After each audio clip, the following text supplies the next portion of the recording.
Well, hello there, and welcome to Food Lab Talk. I'm your host, Michael Bakker. I'm so excited to welcome two brilliant guests for today's episode. Wendy Lopez and Jessica Jones are nationally recognized registered dietitians and certified diabetes educators. They're the founders of Food Heaven, a multimedia platform originally founded for women and communities of color facing barriers to food, healthcare, and nutrition education. And now the newly launched Diabetes Digital, a trusted source for virtual, personalized nutrition counseling dedicated to diabetes and prediabetes. In their highly successful podcast, videos, books, and more, they dive deep into health and wellness topics with a lens on inclusivity and cultural competency. Wendy and Jess, welcome to the podcast. Thank you.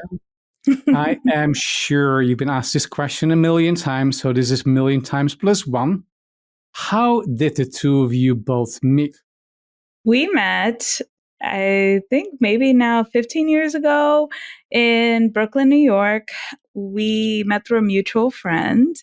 And shortly after that, we started working together at farmers markets in New York City, doing nutrition education. And cooking demos and teaching people how to incorporate fruits and vegetables in ways that were culturally relevant to where they were from. So that's how we met, and that's how our work relationship started as well. And, from there, it just kind of blossomed into so many other things. But originally, it was, Food Heaven was born out of our dedication to educating people around nutrition and cooking. And then, so talk to me a little bit about how you went from Food Heaven to now your newest venture. Yeah, so we have been doing Food Heaven for over 13 years, which is a really long time to be doing anything, and especially something online. As you know, the internet has changed a lot in 13 years, kind of always changing and evolving. And we decided that we wanted to evolve with the times, with our vision and all the things. So essentially, we were doing Food Heaven, which for those who are not familiar, it's a multimedia nutrition and wellness platform that included a podcast. And we did a lot of work with different brands, spokesperson work. We would throw events. We had an international retreat every year. So kind of multimedia nutrition education. And Wendy and I, meanwhile, in addition to being dietitians, we were also diabetes educators because we had a huge passion for diabetes. It's something that is very prevalent in our communities. We've all been personally touched by diabetes or have family members who have diabetes or prediabetes. And so we've worked in different clinics alongside our work online over the last 10 years, teaching diabetes classes, pre-diabetes classes, groups, things like that, one-on-one counseling.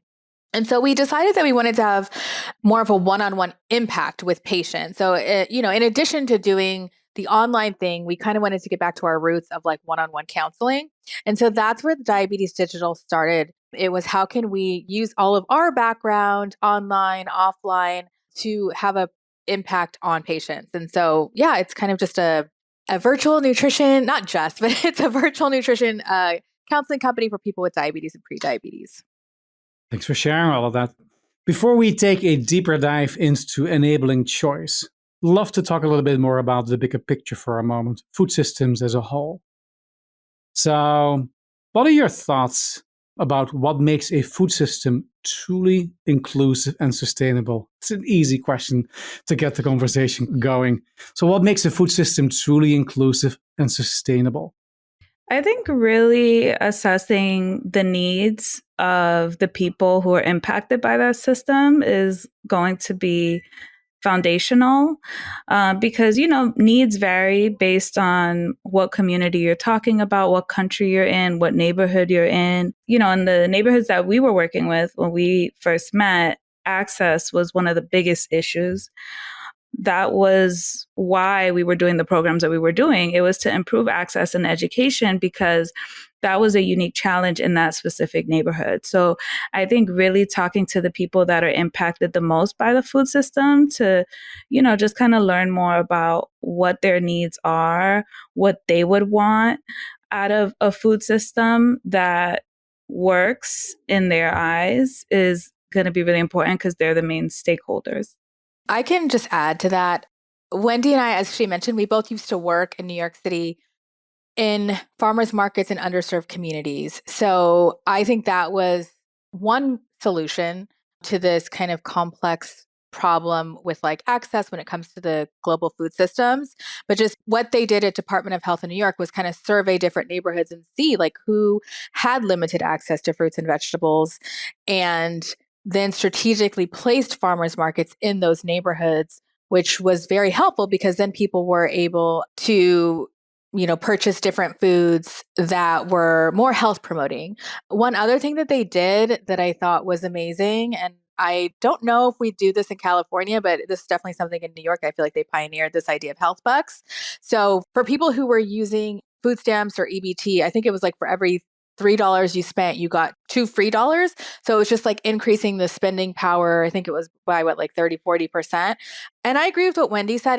It's also making sure that people have access not only to health promoting foods, but also culturally relevant foods. Because so often people want to come into communities and say, like, you should be doing this, or, these are the foods that are going to be helpful. And it's like one list, but it's more effective. And we've seen this firsthand trying to incorporate foods that people enjoy that are part of their cultures and not demonizing those foods. Yeah, if I can build upon that, Jess, I think in the context of Food Heaven, you've talked about helping deconstruct Eurocentric notions of health. For the audience, could you talk a little bit more about what you mean by that? Yes. So I'm so glad you asked this question because there's actually like something happening I just saw on Instagram right now with some of our dietitian friends. So there is one of our dietitian friends who she's Latina, and she promotes that we can have our cultural foods and those are part of a healthy diet. And one of the foods that she talks about is salsa. Salsa is a vegetable. And especially if you have, I think it's like 1/3 cup or 1/2 cup or something like that. Like that counts as vegetable. It's tomato, it's cilantro, it's onion. And that to me is the perfect example of us taking those culturally relevant foods and reducing some of the stigma and the shame, the messaging that people can get. Like they go to the doctor and they say, okay, you have to stop eating all these foods. But the interesting part about the salsa story is like there's another dietitian that they're kind of, battling is not the right word, but just going back and forth. Like this dietitian's like, no, salsa does not count as a vegetable. And like they're doing all these videos back and forth. And so I think there's just like a lot of misinformation out there. And there are a lot of people who, in my mind, the person who's saying that it doesn't count isn't fully understanding or being respectful of different cultures. And that can kind of impact people's well-being because, we want people to eat foods that they enjoy. Understood. I think in your various publications and talks over the years, you've shared that nutrition is not the answer to every health problem. And food is not actually medicine. But at the same time, you hear so much these days about food is medicine or food as medicine. So I think what you're believing or stating is actually different from some in the nutrition profession. Is that a fair statement or am I misinterpreting? I think in our approach, we like to zoom out because there's just so many things that impact our food choices beyond our desire to eat healthier. And so, just from personal experience, but also experience working in underserved communities, we think it's really important to look at things like socioeconomic factors, access to healthcare, social relationships, mental health, because oftentimes these things have a stronger impact on health choices than just, I want to eat healthy because I want to reduce my risk for diabetes, for example, or something like that. Or, I want to improve my quality of life. It's usually a lot more complex than that. There's, a lot of real barriers for people, especially if, there's financial hardship. And so, oftentimes what we see in mainstream wellness and nutrition are these cookie cutter approaches that don't really address a lot of the underlying factors that impact food and, people's ability to make informed choices. Those things are overlooked. And so we like to get deeper. Like in the work that we do with Diabetes Digital, we spend a lot of time with people unpacking, what impacts their food choices. What was their childhood like? What are their relationships like? Like, what are all of the things that are happening? Because it's not just about what you're eating. It's just so complex, especially for people who have a history of dieting, whether it's for health reasons or because they want to lose weight. People who have body dissatisfaction, which is very common. And so, we just like to dive deeper into those things because in our experience, when we do that, we see longer lasting changes with nutrition versus a quick fix. Understood. So let's dive a little deeper into how we actually can enable people to make informed, personally relevant food choices. And it's the combination, informed and then personally relevant as well. And I think that has been a huge focus in your work over the years, from your podcasting, nutrition education, one-on-one counseling, recipe development. You've done a lot. So Jess, with all your experience, what do you think is truly needed to enable people to make truly informed personal food choices that are both nutritious and sustainable? Ooh, that's a great question. Well, I think figuring out where people are at, what they have time for, what their budget allows as well, because sometimes you can go see a dietitian and they're giving you this list of all these foods and it's like, I can't afford this, or these, elaborate meals, and you don't have time to make them. So I think that's part of it. And I think one way, though, just in general for people that can help make things more sustainable, and we'll always talk about this with our clients, but it's going back to basics. Like, do you have a farmer's market in your neighborhood? That food is naturally going to be in season, which oftentimes makes it a little bit cheaper because you're buying foods that are in season versus buying a watermelon in December from the grocery store. So, farmers market or community supported agriculture is another one that we always love to recommend to our clients when it is accessible, where people can be a part of a CSA. You pay like shares into it, and then sometimes it'll be like weekly or every other week you can get part of that harvest. And we feel like that is a really great model as well. For some people, though, it might just be as simple as looking up, like there's different lists online, what foods are in season in your neighborhood during this time of year or in your city during this time of year, and maybe like trying to at least pick a couple things from that category. So I feel like there are a lot of different ways, and it really depends on what a person is interested in doing and able to do. You obviously get to interact with many, many people throughout the course of a week and a month. And I'm curious, how does the concept of trust come up with you? So, as you know, you can find anything you want on the internet these days, and I can find people who tell me what I eat is just magical, and I can find people who tell me that whatever I eat is the most terrifying thing I could do.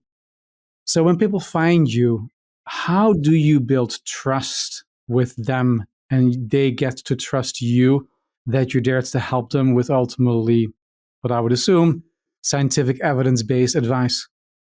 So the way that I like to build trust is knowing my place in an interaction with a client. So by that, I mean letting them know that I believe that they're the expert in their own life, right? Like I might know some things about food, or I might know some things about diabetes from more of a clinical perspective. I might be able to share some tips, but at the end of the day, you're the expert in your lived experience. And I think that goes a long way with building trust, is just allowing people to share their stories, to share their struggles, to talk about the stigma, especially with diabetes, right? Like there's so much stigma around diabetes. People think it's their fault, or they think that they have to do all these really drastic changes. And that's just not the case. And I think by helping kind of just be like that co-pilot with folks where they're kind of steering the ship, that really helps. And I think another thing that can help is having feedback with like labs. So, for example, we like our clients to get their A1C, which is their average blood glucose over a 3-month period of time. We want them to get that checked every 3 months. And so that way we have the data where people can see, hopefully, that the A1C came down based on the small changes they're making, so that they can trust us to know that you don't have to do these intense overhauls or engage in these disordered eating habits. It might be something as simple as cutting out some sugary drinks. You see the A1C come down, then you can trust like, okay, I'm on a good path. Let me just ask them the follow-up question. So I assume, it's my assumption on my side, I might be totally wrong, is that some clients might come to you as well with their food preferences and their food habits, and they just don't like what you're going to tell them. How do you balance that as a dietitian, ultimately a support person, and the person just doesn't want to hear what is the truth or what they truly would need to hear? Well, we're not preachy in our approach. So I would say, typically as dietitians, I think people think we're the diet police and we're going to just go on like I don't know, just like tell you everything you're doing wrong. You need to stop it. But that's not really how it works. Even if I am sharing education, I always ask permission first. So I say, is it okay if I share something with you? And typically people are like, yeah, that's why I'm here. But I do that so that it's not coming across as like unsolicited or I have all the answers. And typically I'll frame it in the way of like, this has worked for other clients, but of course, like you're an individual and this may not work for you, but we can try something else. Also, when coming up with goals, because you mentioned like people not wanting to do things, we typically don't even come up with goals unless people need our help with suggestions. We don't come up with goals they should do. We leave that more so to them. So a typical session might be we're gathering a lot of info and we're asking them, where do you see yourself in 3, 6, 12 months? And then we ask all those questions that I said in terms of like how much time they want to spend, what they're thinking. And then we might break it down into smaller goals. So when we were just looking at one of our dietitians, the goals that she had set for a client, and I feel like she said something about, I don't know, adding a cup of vegetables to your meal like 3 times per week. And usually that's a goal the patient says that they want to do. They come up with the idea. And we use something called motivational interviewing, which is a strategy to help elicit change from within. So with using motivational interviewing, it's different from how most doctors practice, where they're kind of telling you top down. Motivational interviewing is more so bottom up. Like there are often times where the goal may be to do nothing. Maybe it's just to kind of track what they are doing if they feel like that makes the most sense. And let's say a patient does set a goal. What we'll do, and this is also part of motivational interviewing, is figure out like on a scale from 1 to 10, how likely they feel like they will be in achieving that goal. So 10 meaning like it's no problem whatsoever, and 1 meaning like you're just not doing it. So if somebody has anything under than a 7, we know that that means that they don't feel that strongly about it. And these are also SMART goals too. They don't feel that strongly about it, and we might have to tweak it or take things away. So there, it makes it so that it's never anything like so intense that people are kind of pushing back that hard. I would love talking to you about my diet because you're not going to tell me what I cannot do. Love Absolutely that. never. Yeah. No, that's not our style. Question for you. So, and again, it might be my wrong beliefs. By the time people come and see you, probably in general, there are a variety of symptoms as a result of a variety of root causes. And some of the causes might be with the individual, but probably more often than not, it is in the context in which they live, have grown up, and other elements. So, as a dietitian or nutrition professional, how do you deal with this notion of you're always at the end versus being able to maybe to go a little bit more upstream and preventing it? Is that an internal struggle for you, or is it something you just accept it is what it is and you help people by the time they're ready to seek help? Yeah, I think the latter, because people's relationship to food fluctuates always because, life is lifing. So you might, at one point in your life be going through grief or a job loss, or you're a college student, or now you're living alone, or you don't have stable housing. Like there's just so many things that happen in life that impact our food choices. So, it's only going to be consistent for so long until a life situation changes and then you have to adjust. And so, I don't think it's ever too late. I think there are situations that make it more challenging. As a clinician, one of the conditions that I find to be the most challenging and limiting is when someone is in dialysis. Like that is really hard and you need really specialized care. And there's a lot of, just like strict guidelines around what to eat. And that's why dialysis centers have dietitians, because it's so specialized. But, just thinking about chronic conditions outside of that, most of them, I think there's a lot of preventative approaches that you can do, not necessarily to reverse the condition or to make it go away, but just to keep it well managed so that you prevent complications from coming on. And, naturally with age, chronic conditions happen to a lot of people. It's just the body isn't working the same way that it used to. And things like hypertension, prediabetes, diabetes, hyperlipidemia, like these things just, start coming on as people become older. There are things that you can do to like reduce risk and things like that, but it's not necessarily someone's wrongdoing. It could be genetics. It could just be the aging process. It could be stress. It could be so many different things. So I think there's always the opportunity to come in and provide education for anyone. And if you need that specialized care, then, within the profession, we have people who are able to provide that if that's something that someone needs. It's the two of you today. And I would say many of our guests have talked about the power of a supportive community. And it seems to me that you've built quite the community online with Food Heaven and now with Diabetes Digital as well.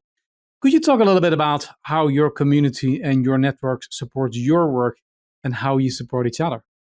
Well, I think just as dietitians in general, I feel like we're part of that community. And it was really nice when we launched Diabetes Digital because so many dietitians shared, they started referring, and you would think that it's a competition, but really it's not. We all have different specialties, or we all take different insurances. We're all in different locations. So I think that's very helpful. And then I think also just on a patient level, one thing that we did before we started Diabetes Digital was we surveyed our audience, people who did have diabetes or prediabetes, and we asked them what they felt was missing from the care that they were getting. And many of them said they felt like a community was a missing piece. They felt isolated. And I've seen this also in like my one-on-one work with clients. Like everybody thinks that they're the only one going through something. Meanwhile, I'm here meeting with 8 people a day, and they're all kind of have similar things happening.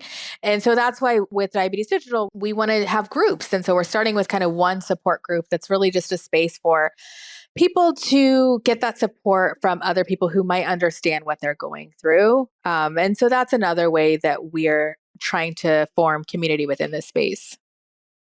Love it. So what I heard you share as well earlier is that you have evolved over the last 15 years. So from Food Heaven out to Diabetes Digital. If you look in the crystal ball the next 5 years, what are your hopes and aspirations as it relates to enabling individuals to make informed, personally relevant food choices? We're hoping to grow the company, to grow Diabetes Digital, so that we have more providers from more diverse backgrounds that are able to offer nutrition services to people who need it. Because, as of right now, over 50% of the US population has prediabetes or diabetes. So, we either have one of these conditions or we know someone who does, and we know that the need is there. We offer services in Spanish as well. And so, that's our effort to reach more people and make things more accessible. About half of our providers speak Spanish. And so, we would love to be able to offer more languages and to be able to become licensed in more states. Right now, we're in, I believe, 24 states. So just continue to expand so that we're covering all states in the US. And just continue making things as compassionate and accessible as possible for people that have prediabetes and diabetes. Having said all of that, when you go back in time 15 years ago, when you first met in New York or Brooklyn, if you knew then what you know now, what would you tell yourself what you would do differently? What have you learned over the last 15 years that is worthwhile sharing with this audience of listeners today that is really focused about change making, lessons learned? That is a really great question. Again, what would I say? I mean, I think just have fun. at the end of the day, like, and in some ways, just having the motto of like having fun and just trying to help has not been advantageous to us because we didn't have a business plan. We were just doing a lot of work and it was just kind of all pro bono free. And so I think for us, it took longer to be able to have a business and be able to work for ourselves full time because we kind of were just going in it with a certain mindset. Having said that, though, I also would say to just cherish all of those milestones because oftentimes, and I'm sure many of the audience members can relate, like you have something great happen and then you're already on to the next thing. So if I could do it all over, it would be like, take yourself out to dinner, buy yourself flowers, celebrate these small milestones because you're really never going to get them back. Love that. Celebrate more and more frequently. What about you, Wendy? What would you tell yourself? I think I would tell myself to pause throughout because kind of like what Jess was saying, like things just happen so quickly and you're going with the flow. And especially, when you're younger, you might not be like thinking things through completely. And I think it's important to just pause along the way and see what's working and what's not working. I think that would have saved us a lot of time. I don't think we did that enough, as we grew as a platform and as a business. So yeah, just like really assessing things where they are and what is moving you towards the direction that you want to be in so that you can be intentional about what that looks like for you. Alrighty. With that, I'll thank you both for your time today and the insights shared. Good luck with the ongoing evolution of your company. And thank you. Thank you. Thank you so much. Reflecting on today's interview, here are my top 3 takeaways for changemakers. Embrace the change on your own change-making journey. Wendy and Jess demonstrated that it takes courage to be a change maker. Fearlessly adapting their own approach as their circumstances shifted, they transformed their own business from food heaven to diabetes digital. This evolution, rooted in learning and resilience, magnifies their impact on the communities they serve. Approach each challenge with empathy and humility. As Wendy and Jess shared, recognizing their clients as experts in their own lived experiences helps build trust. As change makers, we must listen, honor experiences, and acknowledge struggles.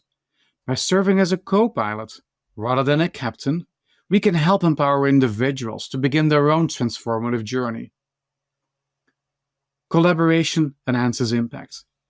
Rather than seeing fellow practitioners as rivals, Wendy and Jess embrace allyship. They recognize the immense value in referring clients to experts with diverse perspectives and varied expertise. They also emphasize how support groups can help overcome feelings of isolation and foster a sense of community that catalyzes positive outcomes. At the end of the day, it is about putting people first. For more information about Diabetes Digital, be sure to check out the show notes. And thank you for joining us for this episode. If you liked what you've heard, subscribe to the podcast at foodlabtalk.com or wherever you listen to your podcast. And be sure to follow us on LinkedIn and YouTube at foodlabtalk. As we close, I invite you to pursue your own bold vision and take whatever action you can take toward a better food system. Imagine, believe, and most importantly, act. See you next time.